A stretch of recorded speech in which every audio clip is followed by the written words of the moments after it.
Rachel from accounts. Yeah, I mean, I think it's wretched that you've got a Chancellor of the Exchequer who actually claims she had an economic background and doesn't. I think that is wretched, and it's evidenced in her budget. Now, another sleaze scandal has hit this new Labour government today. Astonishing this, the Transport Secretary Louise Haigh forced into a resignation because she had a fraud conviction. Yes, it was spent, but it's very clear to me that she wasn't honest about this. The most shocking thing, though, is that Mr. Clean, Keir Starmer, knew all about it, or at least knew about it to some extent, while deciding to make her a cabinet minister. Now, this is a complicated story. So this was her justification as to why she pled guilty to fraud. Misleading the police over an apparently stolen work phone. Now, we put this to Louise Haigh and her team, and they have issued us quite a long statement explaining from their point of view what went on here. And I think it's worth reading out that statement in full to establish what she says went on in her point of view. She says that in 2013, I was mugged while on a night out. I was a young woman and the experience was terrifying. I reported it to the police and gave them a list of what I believed has been taken, including a work mobile phone that had been issued by my employer. Sometime later, I discovered that the mobile in question had not been taken. In the interim, I had been issued with another work phone. The original work device being switched on triggered police attention, and I was asked to come in for questioning. My solicitor advised me not to comment during that interview, and I regret following that advice. She goes on to say, the police referred the matter to the CPS, and I appeared before Southwark magistrates. Under the advice of my solicitor, I pleaded guilty, despite the fact this was a genuine mistake from which I did not make any gain. The magistrates accepted all of these arguments and gave me the lowest possible outcome, in brackets, a discharge, available.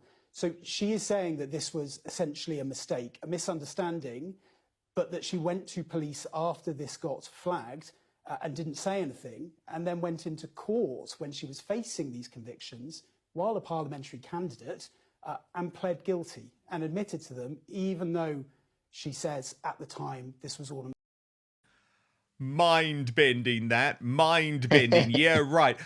But then Sly News actually revealed what multiple sources are saying of what really happened. We have three separate sources who tell a different story.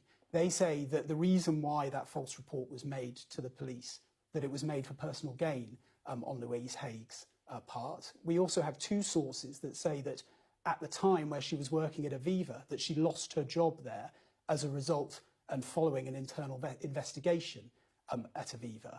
So it's a complicated picture, a complicated set of circumstances that happened. You can imagine the reaction to this. Harry Cole, Sun's political editor, wrote, if this had been revealed about a Tory cabinet minister, Starmer would have been doing a live broadcast in front of a Union Jack by now. Chris Rose posted a picture of Louise alongside Rachel Reeves, saying everyone in this photo needs to resign. One down, one more to go, I guess, Chris. And Alex Armstrong wrote, it seems like Starmer's entire government is full of compulsive liars. If they can lie on their CV, mislead about their expenses and donors and lie to the police, you better believe they are lying to you. Keir said he was cleaning up politics, clearly yet another lie.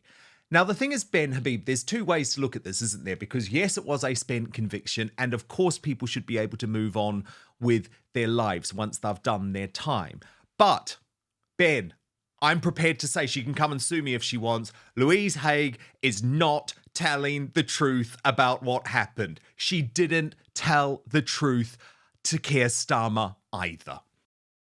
But first, with the holidays creeping up faster than your aunt's fruitcake recipe, I've got something way better to share with you.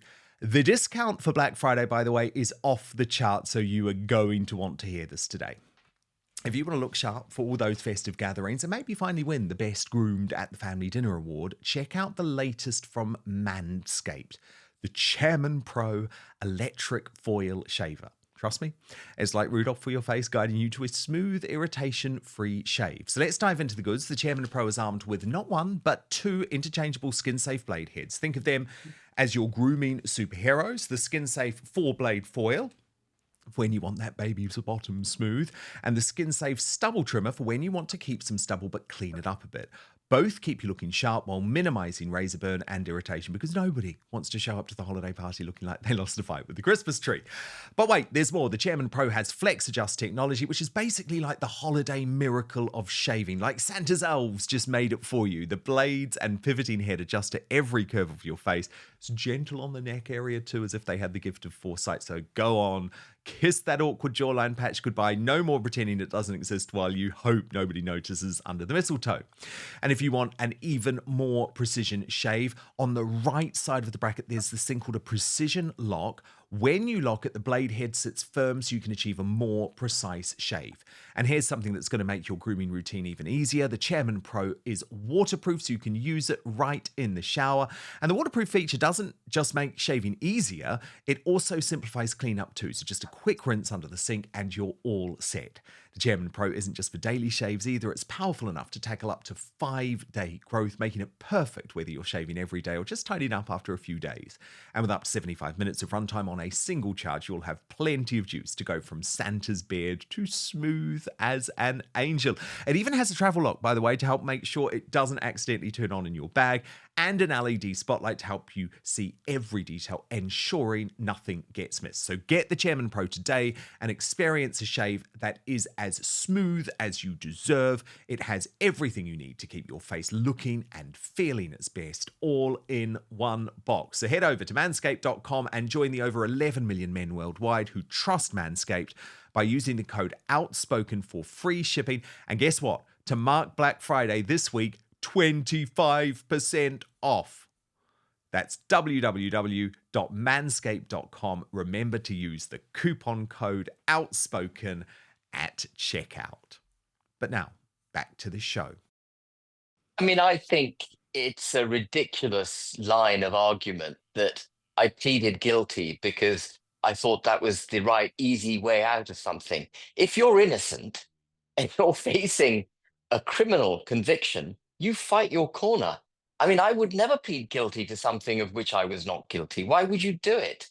It makes no sense, particularly since she was a parliamentary candidate at the time. It also testifies to her not being very bright, because she must have realized as a parliamentary candidate that this is a very serious issue that's going on.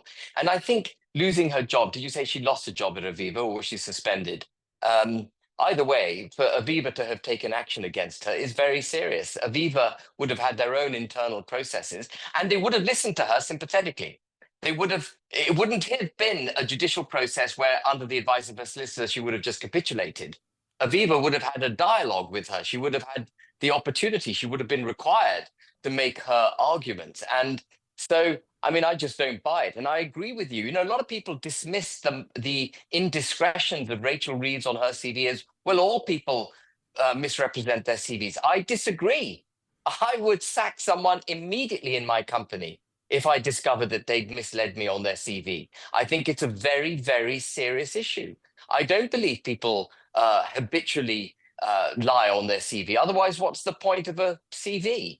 Totally, I've never done it. I have never done it. No, and you wouldn't do it. No. And the thing is that, remember, these were the people, Ben, who day after day after day called on Boris Johnson to resign over what they described as lies. Now, in a lot of cases, I don't believe they were lies, but let's just put that to one side.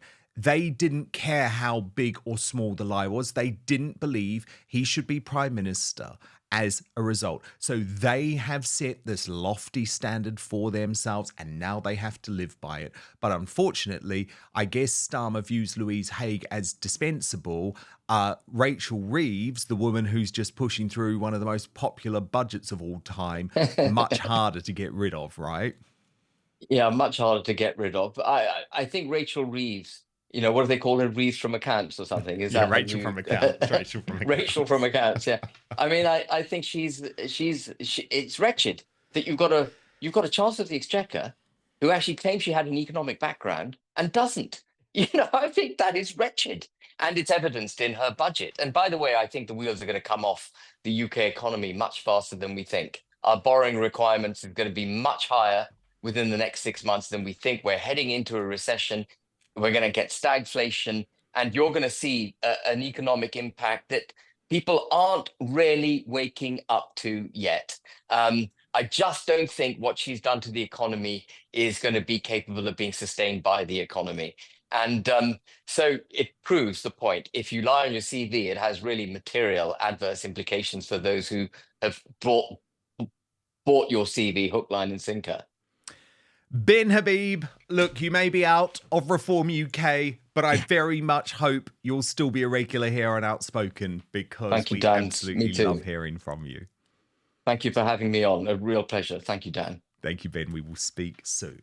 Thank you so much for watching Dan Wootton Outspoken. Please click on my face just to the bottom left to subscribe to this brand new independent news source, and turn on the notification bell so you'll be alerted to our brand new live shows, uncancelled interviews, and special royal episodes. Outspoken is also now available as a podcast, so you can listen to the show every weekday on the go, wherever you are.